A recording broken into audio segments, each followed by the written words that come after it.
ఏమైంది? నాకేం అర్థం అవుతుంది నువ్వు చెప్పేది. ఎట్లనో అయ్యో చెప్పే, నాకు అర్థం అవుతలేదు.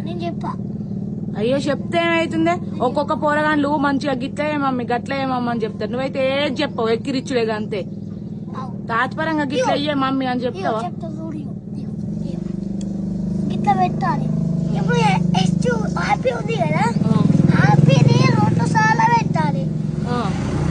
హెచ్ ఉంది కదా, హెచ్ని గిట్లా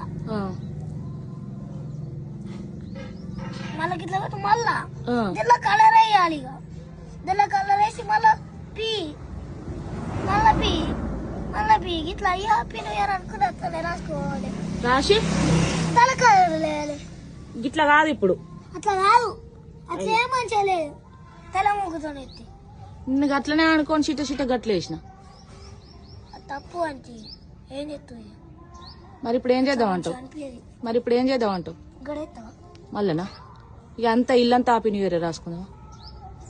మరి ఎందుకు రాసినావు చెప్పు, ఎందుకు రాసినావు? ఇక నువ్వు ఎత్తలేవు కదా, మరి నేనే ఎత్తా అనేసి. ఇక నువ్వు మరి ఏమంటావా అని. నేనేమంటా, నేను తెలుగుతో ఉండబోతున్నా. నీకు తెలుగు ఉందా? మరి అయ్యో నేను ఇన్ని రోజుల నుంచి నీకు తెలియలేదు అనుకుంటున్నా. అరే నీ అరగదు